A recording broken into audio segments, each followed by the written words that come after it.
Okay, today we are on chapter 5 of Harry Potter and the Chamber of Secrets. The end of summer holidays came too quickly for Harry's liking. He was looking forward to getting back to Hogwarts, but his month at the Burrow had been the happiest of his life. It was difficult not to feel jealous of Ron when he thought of the Dursleys and the sort of welcome he could expect next time he turned up in Privet Drive. On their last evening, Mrs. Weasley conjured up a sumptuous dinner, which included all of Harry's favorite things, ending with a mouth-water treacle pudding. Fred and George rounded off the evening with a display of filibuster fireworks.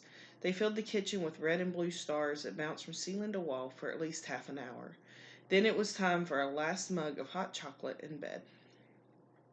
It took a long while to get started next morning. They were up at cock-crow, but somehow they still seemed to have a great deal to do. Mrs. Weasley dashed about in a bad mood, looking for spare socks and quills. People kept colliding on the stairs, half-dressed, with bits of toast in their hands, and Mr. Weasley nearly broke his neck tripping over a stray chicken as he crossed the yard carrying Ginny's trunk to the car. Harry couldn't see how 8 people, 6 large trunks, 2 owls, and a rat were going to fit into one small Ford Anglia. He had reckoned, of course, without the special features which Mr. Weasley had added.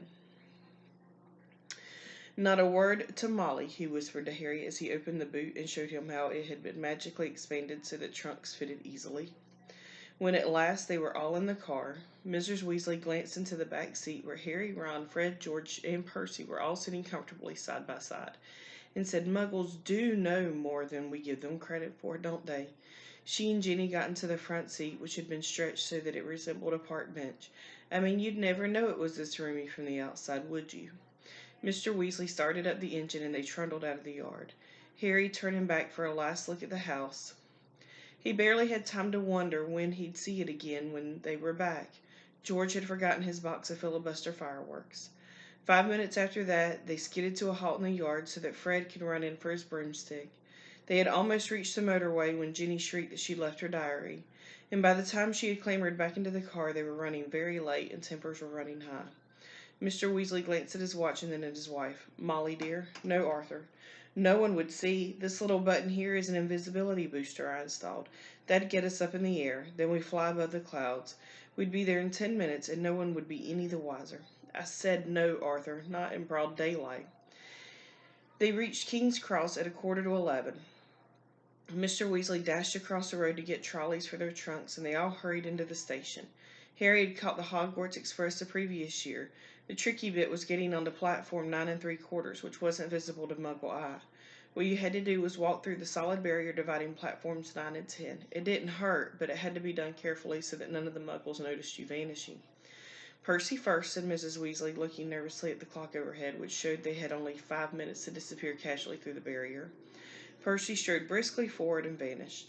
Mr. Weasley went next. Fred and George followed. "I'll take Ginny and you two come right after us," Mrs. Weasley told Harry and Ron, grabbing Ginny's hand and setting off. In the blink of an eye, they were gone. "Let's go together. We've only got a minute," Ron said to Harry. Harry made sure that Hedwig's cage was safely wedged on top of his trunk and wheeled his trolley about to face the barrier. He felt perfectly confident this wasn't nearly as uncomfortable as using Floo powder. Both of them bent low over the handles of their trolleys and walked purposely towards the barrier, gathering speed. A few feet away from it, they broke into a run, and crash! Both trolleys hit the barrier and bounced backwards. Ron's trunk fell off with a loud thump. Harry was knocked off his feet, and Hedwig's cage bounced onto the shiny floor, and she rolled away, shrieking indignantly. People all around them stared, and a guard nearby yelled, "What in blazes do you think you're doing?" Lost control of the trolley, Harry gasped, clutching his ribs as he got up.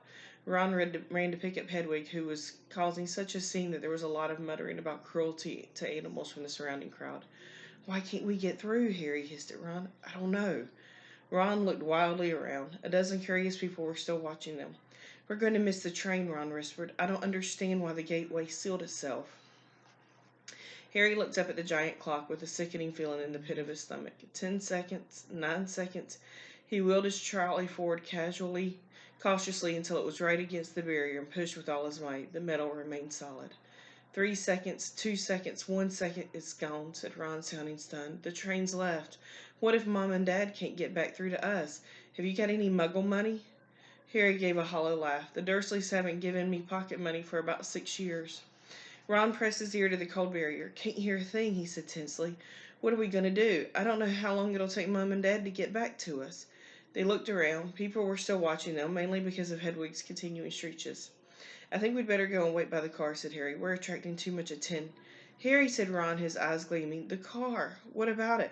We can fly the car to Hogwarts." "But I thought we're stuck, right? And we've got to get to school, haven't we? And even underage wizards are allowed to use magic if it's a real emergency. Section 19 or something of the restriction of thingy." Harry's feeling of panic turned suddenly to excitement. "Can you fly it?"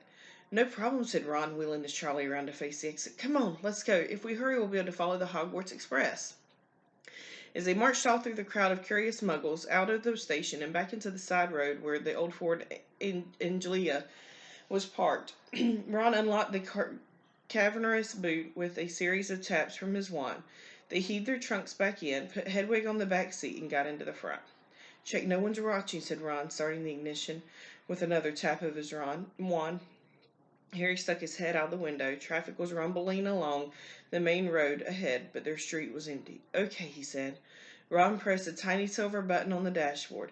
The car around them vanished, and so did they. Harry could feel the seat vibrating beneath him, hear the engine, feel his hands on his knees, and his glasses on his nose.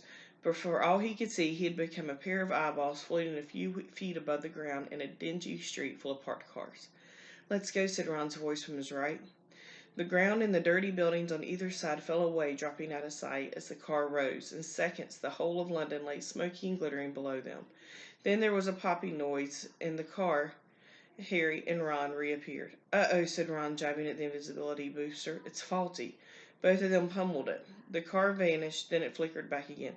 "Hold on," Ron yelled, and he slammed his foot on the accelerator. They shot straight into the low, woolly clouds, and everything turned dull and foggy. "Now what?" said Harry, blinking at the solid mass of cloud pressing in on them from all sides. "We need to see the train to know what direction to go in," said Ron. "Dip back down again, quickly." They dropped back beneath the clouds and twisted around in their seats, squinting at the ground. "I can see it," Harry yelled. "Right ahead, there." The Hogwarts Express was streaking along below them like a scarlet snake. "Due north," said Ron, checking the compass on the dashboard. "Okay, we'll just have to check on it every half an hour or so. Hold on." And they shot up through the clouds. A minute later, they burst into a blaze of sunlight. It was a different world. The wheels of the car skimmed the sea of fluffy cloud, the sky a bright, endless blue under the blinding white sun. "All we've got to worry about now are aeroplanes," said Ron. They looked at each other and started to laugh for a long time. They couldn't stop. It was as though they had been plunged into a fabulous dream. This, thought Harry, was surely the only way to travel, past swirls and turrets of snowy clouds in a car full of hot, bright sunlight, with a fat pack of toffees in the glove compartment, and the prospect of seeing Fred and George's jealous faces when they landed smoothly and spectacularly on the sweeping lawn in front of Hogwarts Castle. They made regular checks on the train as they flew further and further north, each dip beneath the clouds showing them a different view. London was soon far behind them, replaced by neat green fields which gave way and turned to wide purplish moors, villages with tiny toy churches, and a great city alive with cars like multicolored ants. Several uneventful hours later, however, Harry had to admit that some of the fun was wearing off. The toffees had made them extremely thirsty, and they had nothing to drink. He and Ron had pulled off their jumpers, but Harry's t-shirt was sticking to the back of his seat, and his glasses kept sliding down to the end of his sweaty nose. He had stopped noticing the fantastic cloud shapes now, and was thinking longingly of the train miles below where you could buy ice-cold pumpkin juice from a trolley pushed by a plump witch. Why hadn't they been able to get onto the platform 9 3/4? "Can't be much further, can it?" croaked Ron hours later still, as the sun started to sink into their floor of cloud, staining it a deep pink. Ready for another check on the train? It was still right below them, winding its way past a snow-capped mountain. It was much darker beneath the canopy of clouds. Ron put his foot on the accelerator and drove them upward again, but as he did so, the engine began to whine. Harry and Ron exchanged nervous glances. "It was probably just tired," said Ron. "It's never been this far before." As they both pretended not to notice the whining growing louder and louder as the sky became steadily darker, stars were blossoming in the blackness, Harry pulled his jumper back on, trying to ignore the way the windscreen wipers were now waving feebly as though in protest. "Not far," said Ron, more to the car than to Harry. "Not far now," and he patted the dashboard nervously. When they flew back beneath the clouds a little while later, they had to squint through the darkness for a landmark they knew. There, Harry shouted, making Ron and Hedwig jump. Straight ahead, silhouetted on the dark horizon, high on the cliff above over the lake, stood the many turrets and towers of Hogwarts Castle. But the car had begun to shudder and was losing speed. Come on, Ron said cajolingly, giving the steering wheel a little shake.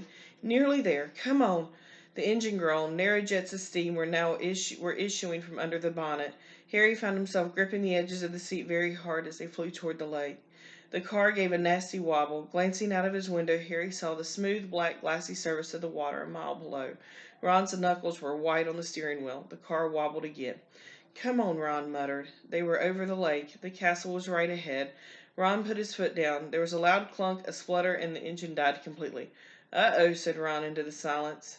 The nose of the car dropped. They were falling, gathering speed, heading straight for the solid castle wall. No! Ron yelled, swinging the steering wheel around. They missed the dark stone wall by inches as the car turned in a great arc, soaring over the dark greenhouses, then the vegetable patch, and then out over the black lawns, losing height all the time. Ron let go of the steering wheel completely and pulled his wand out of his back pocket. Stop! Stop! He yelled, whacking the dashboard and the windscreen. But they were still plummeting the ground, flying up towards them. Mind that tree, Harry bellowed, lunging for the steering wheel, but too late. Crunch! With an ear-splitting bang of metal on wood, they hit the thick tree trunk and dropped to the ground with a heavy jolt.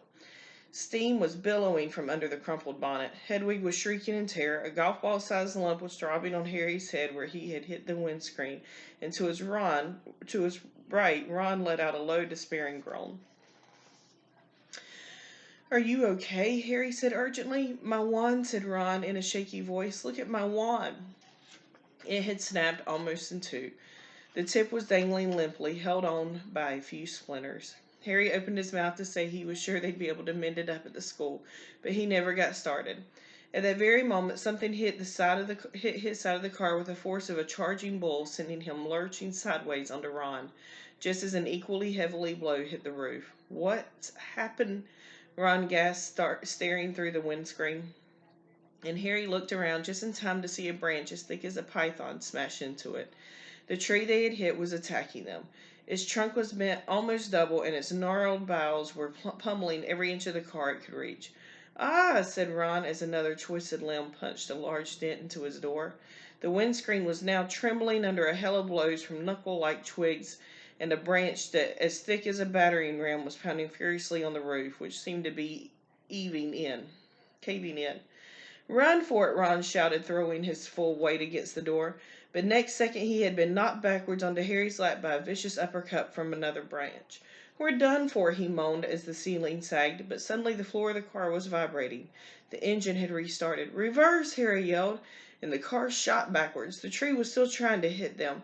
They could hear its roots creaking as it almost ripped itself up, lashing out at them as they sped out of the reach. That, panted Ron, was close. Well done, car. The car, however, had reached the end of its tether. With two smart clunks, the doors flew open, and Harry felt his seat tip sideways. Next thing he knew, he was sprawled on the damp ground. Loud thuds told him that the car was ejecting their luggage from the boot. Hedwig's cage flew through the air and burst open. She rose out of it with a loud, angry screech and sped off towards the castle without a backwards look. Then, dented, scratched, and steaming, the car rumbled off into the darkness, its rear lights blazing angrily. Come back, Ron yelled after it, brandishing the broken wand. Dad'll kill me. But the car disappeared from view with one last snort from its exhaust. Can you believe our luck? Said Ron miserably, bending down to pick up Scabbers the rat. Of all the trees we could have hit, we had to get one that hits back. He glanced over his shoulder at the ancient tree, which was still flailing its branches threateningly. Come on, said Harry wearily. We'd better get up to the school. It wasn't all that triumphant arrival they had pictured. Stiff, cold, and bruised, they seized the ends of their trunks and began dragging them up the grassy slope toward the great oak front doors. I think the feast has already started, said Ron, dropping his trunk at the foot of the front steps and crossing quietly to look through a brightly lit window. Hey, Harry, come and look. It's the sorting. Harry hurried over, and together him and Ron peered in at the great hall. Innumerable candles were hovering in mid-air over 4 long, crowded tables, making the golden plates and goblets sparkle. Overhead, the bewitched ceiling, which always mirrored the sky outside, sparkled with stars. Through the forest of pointed black Hogwarts hats, Harry saw a long line of scared-looking first-years filing into the hall. Ginny was amongst them, easily visible because of her vivid Weasley hair. Meanwhile, Professor McGonagall, a bespectacled witch, with her hair in a tight bun, was placing the famous Hogwarts sorting hat on a stool before the newcomers. Every year, this age-old hat, patched, frayed, and dirty, sorted new students into their four Hogwarts houses: Gryffindor, Hufflepuff, Ravenclaw, and Slytherin. Harry well remembered putting it on exactly 1 year ago and waiting petrified for its decision as it muttered aloud in his ear. For a few horrible seconds he had feared that the hat was going to put him in Slytherin, the house which had turned out more dark witches and wizards than any other, but he had ended up in Gryffindor, along with Ron, Hermione, and the rest of the Weasleys. Last term, Harry and Ron had helped Gryffindor win the house championship, beating Slytherin for the first time in 7 years. A very small, mousy-haired boy had been called forward to place his hat on his head. Harry's eyes wandered past him to where Professor Dumbledore, the headmaster, sat watching the sorting from the staff table, his long silver beard and half-moon glasses shining brightly in the candlelight. Several seats along, Harry saw Gilderoy Lockhart, dressed in robes of aquamarine, and the air at the end was Hagrid, huge and hairy, drinking deeply from his goblet. "Hang on," Harry muttered to Ron. "There's an empty chair at the staff table. Where's Snape?" Professor Severus Snape was Harry's least favorite teacher. Harry also happened to be Snape's least favorite student. Cruel, sarcastic, and disliked by everybody except the students from his own house, Slytherin, Snape taught potions. "Maybe he's ill," said Ron hopefully. "Maybe he's left," said Harry, "because he missed out on the Defense Against the Dark Arts job again. Or he might have been sacked," said Ron enthusiastically. "I mean, everyone hates him." "Or maybe," said a very cold voice right behind them, "he's waiting to hear why you two didn't arrive on the school train." Harry spun around. There, his black robes rippling in a cold breeze, stood Severus Snape. He was a thin man with sallow skin and hooked nose and greasy shoulder-length black hair, and at this moment he was smiling in a way that told Harry he and Ron were in very deep trouble. "Follow me," said Snape. Not daring to even look at each other, Harry and Ron followed Snape up the steps into the vast echoing entrance hall, which was lit with flaming torches. A delicious smell of food was wafting from the great hall, but Snape led them away from the warmth and light, down a narrow stone staircase that led into the dungeons. "In," he said, opening a door halfway down the cold passageway and pointing. They entered Snape's office, shivering. The shadowy walls were lined with shelves of large glass jars in which floated all manner of revolting things Harry didn't really want to know the name of at that moment. The fireplace was dark and empty. Snape closed the door and turned to look at them. "So," he said softly, "the train isn't good enough for the famous Harry Potter and his faithful sidekick Weasley.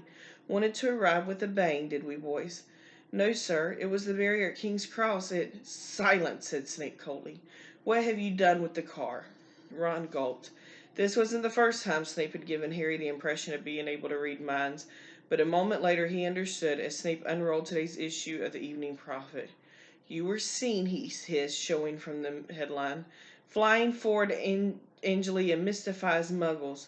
He began to read aloud. "Two Muggles in London convinced they saw an old car flying over the post office tower at noon in Norfolk. Mrs. Hetty Bayliss, while hanging out her washing. Mr. Angus Fleet of Peebles reported to police. 6 or 7 Muggles in all. I believe your father works in the misuse of Muggle artifacts office," he said, looking up at Ron and smiling still more nastily. Dear, dear, his own son. Harry felt as though he had just been walloped in the stomach by one of the mad tree's larger branches. If anyone found out Mr. Weasley had bewitched the car, he hadn't thought of that. "I noticed in my search of the park that considerable damage seems to have been done to a very valuable Whomping Willow," Snape went on. "That tree did more damage to us than we," Ron blurted out. "Silence!" snapped Snape again. "Most unfortunately, you are not in my house, and the decision to expel you does not rest with me. I shall go and fetch the people who do have that happy power. You will wait here." Harry and Ron stared at each other, white-faced. Harry didn't feel hungry anymore. He now felt extremely sick. He tried not to look at a large, slimy something suspended in green liquid on a shelf behind Snape's desk. If Snape had gone to fetch Professor McGonagall, head of Gryffindor House, they were hardly any better off. She might be fairer than Snape, but she was still extremely strict. 10 minutes later, Snape returned, and sure enough, it was Professor McGonagall who accompanied him. Harry had seen Professor McGonagall angry on several occasions, but either he had forgotten just how thin her mouth could go, or he had never seen her this angry before. She raised her wand the moment she entered. Harry and Ron both flinched, but she merely pointed it at the empty fireplace where flames suddenly erupted. "Sit," she said, and they both backed into chairs by the fire. "Explain," she said, her glasses glinting ominously. Ron launched into the story, starting with the barrier at the station refusing to let them through. "So we had no choice, Professor. We couldn't get onto the train. Why didn't you send us a letter by owl? I believe you have an owl," Professor McGonagall said coldly to Harry. Harry gasped at her. Now she said it, that seemed like an obvious thing to have done. I didn't think. That, said Professor McGonagall, is obvious. There was a knock on the office door, and Snape, now looking happier than ever, opened it, and there stood Headmaster Professor Dumbledore. Harry's whole body went numb. Dumbledore was looking unusually grave. He stared down his very crooked nose at them, and Harry suddenly found himself wishing he and Ron were still being beaten by the Whomping Willow. There was a long silence, and Dumbledore said, "Please explain why you did this." It would have been better if he had shouted. Harry hated the disappointment in his voice. For some reason, he was unable to look Dumbledore in the eyes, and spoke instead to his niece. He told Dumbledore everything except that Mr. Weasley owned the bewitched car, making it sound as though he and Ron had happened to find a flying car parked outside the station. He knew Dumbledore would see through this at once, but Dumbledore asked no questions about the car. When Harry had finished, he merely continued to peer at them through the spectacles. We'll go and get our stuff," said Ron in a hopeless sort of voice. "What are you talking about, Weasley?" barked Professor McGonagall. "Well, you're expelling us, aren't you?" said Ron. Harry looked quickly at Dumbledore. "Not today, Mr. Weasley," said Dumbledore. "But I must impress on both of you the seriousness of what you have done. I will be writing to both of your families tonight. I must also warn you that if you do anything like this again, I will have no choice but to expel you." Snape looked as though Christmas had been cancelled. He cleared his throat and said, "Professor Dumbledore, these boys have flouted the decree for the restriction of underage wizardry, caused serious damage to an old and valuable tree, surely acts of this nature."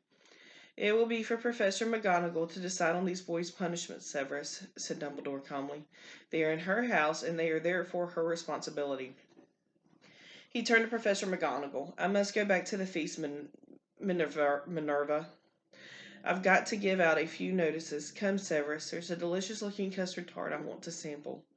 Snape shot a look of pure venom at Harry and Ron as he allowed himself to be swept out of his office, leaving them alone with Professor McGonagall, who was still eyeing them like a wrathful eagle. "You better get along to the hospital wing, Weasley. You're bleeding."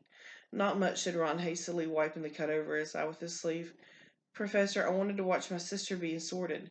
"The sorting ceremony is over," said Professor McGonagall. "Your sister is also a Gryffindor." "Oh, good," said Ron. "And speaking of Gryffindor," Professor McGonagall said sharply, but Harry cut in. "Professor, when we took the car, term hadn't started, so Gryffindor shouldn't really have points taken from them, should it?" He finished, watching her anxiously. Professor McGonagall gave him a piercing look, but he was sure she had almost smiled. Her mouth looked less thin anyway.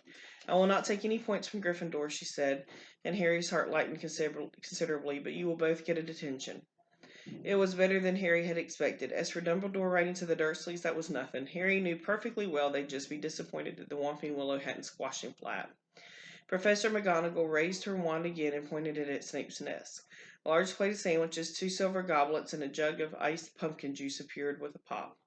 "You will eat in here and then go straight up to your dormitory," she said. "I must also return to the feast." When the door had closed behind her, Ron let out a long, low whistle. "I thought we'd had it," he said, grabbing a sandwich. "So did I," said Harry, taking one too. "Can you believe our luck, though?" said Ron, thickly, through a mouthful of chicken and ham. "Fred and George must have flown that car 5 or 6 times, and no Muggle ever saw them." He swallowed and took another huge bite. Why couldn't we get through the barrier?" Harry shrugged. "We'll have to watch our step from now on, though," he said, taking a grateful swig of pumpkin juice. "Wish we could have gone up to the feast."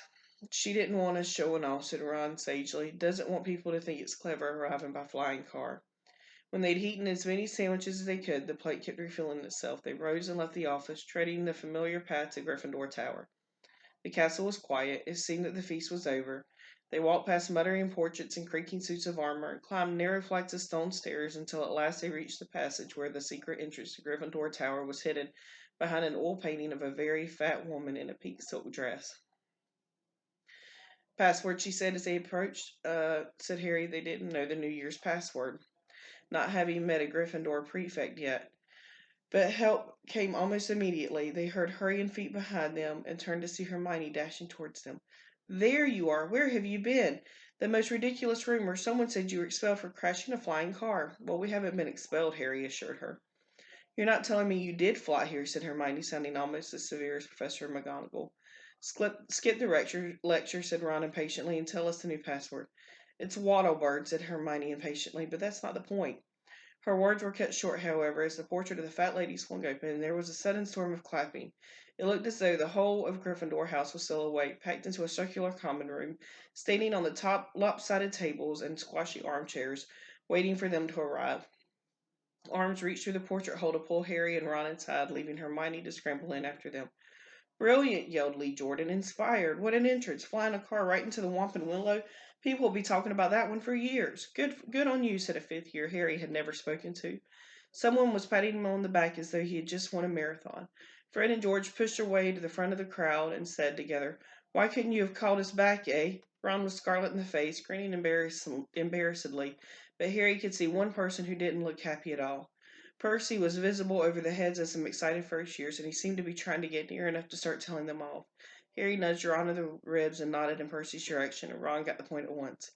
Got to get upstairs, bit tired, he said, and the two of them started pushing their way towards the door on the other side of the room, which led to a spiral staircase in the dormitories. Night, Harry called back to Hermione, who was wearing a scowl just like Percy's. They managed to get to the other side of the common room, still having their backs slapped, and gained the piece of the staircase. They hurried up it, right to the top, and at last reached the door of their old dormitory, which now had a sign on it saying second years. They entered the familiar circular room with its 5 posters, hung with red velvet, and its high, narrow windows. Their trunks had been brought up for them and placed at the ends of their beds. Ron grinned guiltily at Harry. I know I shouldn't have enjoyed that or anything, but the dormitory door flew open, and in came the other second-year Gryffindor boys, Seamus Finnegan, Dean Thompson, and Neville Longbottom. Unbelievable, beamed Seamus. Cool, said Dean. Amazing, said Neville, awestruck. Harry couldn't help it. He grinned too.